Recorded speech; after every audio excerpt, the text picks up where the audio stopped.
আসসালামু আলাইকুম।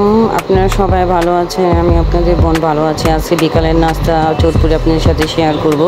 এখানে চটপুরি, ফুচকা, তেঁতুলের টক পানি আর চিনির ফ্লেক্স আর হলো ডিম গ্রেট করে রেখেছি। এখানে আমি আমার মেয়ের জামাইকে খেতে দিয়েছি, বললাম কেমন হয়েছে। আর রাত্রি ডিনারের জন্য এখানে আমি সব ধরনের মশলা দিয়ে গরুর মাংস রান্না করেছি। আমার গরুর মাংসটা বোনা হয়ে গেছে।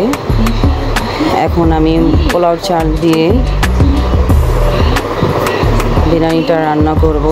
আমার গরুর মাংসের বিরিয়ানিটা হয়ে গিয়েছে, এখন আমি প্লেটে বেড়ে নিব। তো আমার গরুর বিরিয়ানিটা যদি ভালো লাগে সবাই সাবস্ক্রাইব করবেন। আল্লাহ হাফেজ।